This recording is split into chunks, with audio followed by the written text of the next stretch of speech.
We're going to start with the latest in the story about the Republic of Ireland being drawn to face Israel in the Nations League and the calls for the FAI to boycott the matches.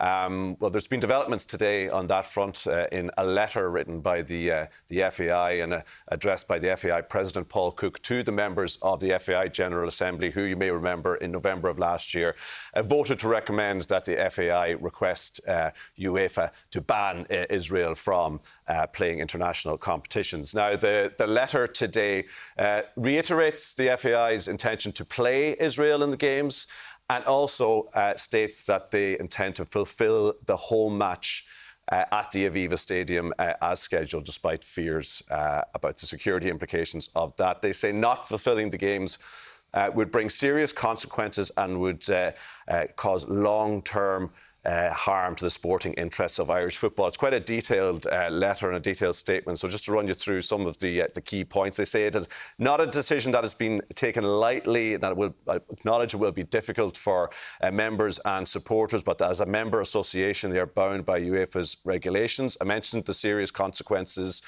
loss of points, relegation to League C of the Nations League, damage of the ranking for the Euro 2028 qualification, etc. They say the decision is not financially motivated, but it would have significant financial and regulatory consequences. They do fully appreciate the strength of feeling among members and supporters, but believe they're acting in the best overall interests of Irish football. They have taken into account, they say, security advice from the Gardaí and the government and local authorities. And the advice is at this point is the match can be staged safely at the Aviva Stadium. They acknowledge no one within the association is dismissive of the humanitarian catastrophe in Gaza, and they intend to use the home fixture as an opportunity to provide tangible support for humanitarian efforts assisting civilians, along the lines perhaps of what Norway did when they played Israel and donated proceeds from the match to Médecins Sans Frontières. They say the mandate that I referred to passed by members last year has not been disregarded, but the decision reflects the board's responsibility to protect the long-term interests of Irish football. Damien, is this the sort of verdict for an association who have weighed up the calls for them to take the costs on board and do the right thing and just decided, in their opinion, those costs for Irish football are too much to bear? I think so. I think first and foremost, it needs to be highlighted that UEFA have rules, regulations and statutes, and Israel are in clear breach of those. Now, for whatever reason, UEFA have decided not to enact or not to act and not to remove Israel from the competition. So then it falls on us as an association, as a country, do we take a stand? I think if you take a stand, you hope that other people will follow, and then it really has... You know, we've almost superseded UEFA by us making the first step and people to follow us. I don't think there's an appetite for other European countries to follow. Now, people will argue we should do that and see what happens. But if we take that step and we are the Lone Ranger, the full force is going to come down on our association, a struggling association. And with Euro 2028 on the horizon, they say it's not financially motivated, but in reality, you know, the FAI are in financial trouble. And I think the consequences will be huge. But the game is going ahead now. So there's an opportunity for people to demonstrate peacefully. And I say that, highlighting that word, a peaceful demonstration that the game is going ahead and they can make their feelings known. The game is going to be beamed around the world. Everyone's going to see it. You know, if there's 45, 50,000 Irish fans, if the feeling is there should be 45, 50,000 Palestinian flags, tifos, whatever they can do to highlight the fact of their support for the Palestinian and how they're against this fixture taking place. But the powers that be have decided that the game is going to go ahead, and people can peacefully demonstrate and make their feelings known, and I think they will.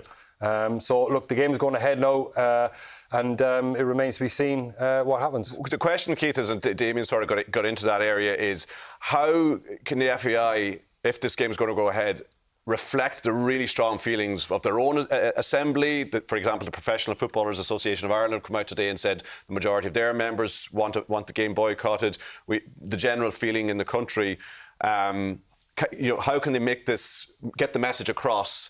And is there a sense that they have to say, well, if UEFA, you know, punish us for allowing fans to display flags, banners, then maybe that's a cost that they would be prepared to bear, or should be prepared to bear?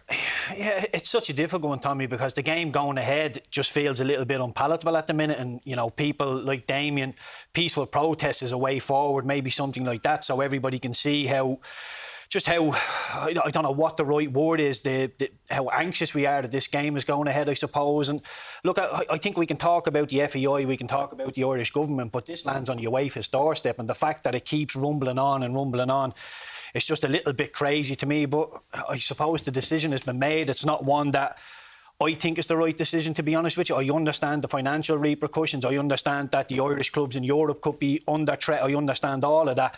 But you can't only have morals when you're in a position of strength. You should have morals regardless of anything. And for me, that game going ahead doesn't feel quite right. They should disregard the potential costs that they've iterated in the letter. I honestly see it from both sides. I know people don't like that sitting on the fence type of approach, but I understand that the Irish clubs in Europe could be hurt. The financial repercussions could really hurt Irish football moving forward. But what's right is right, Tommy, is what's wrong is wrong. And playing that game of football against Israel, to me, feels wrong. Can I just add as well? Like, we have elected representatives that are in office to represent us.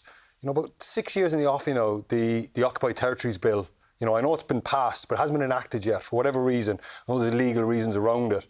But people are expecting the Association of Ireland to be the ones to make this huge leap. It's going to cost a huge detrimental effect on the association.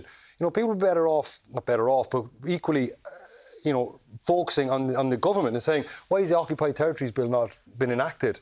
You know, so I think that's a step that people could say that has to... The government who spokespeople have come out, or members of whom have come out this week and said that the Israeli soccer team should not be equated with the Israeli government? That's difficult, that, you know. I mean, you know... I don't know. I know there was pictures of some of the women's basketball team. Perhaps they were involved with the IDF or things like that as well. So they're Israeli citizens. It's hard to tar all the Israeli citizens with the same brush. It's very, very difficult. They have an extremist government or a right-wing extreme government in situ. So I just think it's more of a symbolic thing. But I think, you know, the Occupied Territories Bill has been in the offing now for, I think, 6 years and hasn't passed yet. Or hasn't been passed into law. A feeling that the government kind of want this to go away, and that maybe the FAI are just being encouraged to be good boys in this one, in an international sense. Yeah, I just think that, like, us not playing the game would send a huge message, and it's a massive signal, you know, if we boycott it. But, like, what good will it do in the end? I don't think there's an appetite around Europe for people that would follow suit with us. Now, the argument is we should do it, and perhaps people would follow us. We need strength in numbers, don't we? We need to speak to the Austrians and the Kosovo FA and see which way they're going to land on this also. And ultimately, people have referred to the case back with Yugoslavia in 1999, where the government took the stance. The FAI clearly feel here they can't act on their own, both at home, as you've mentioned, Damien, and in terms of the other European nations. We're going to leave that there.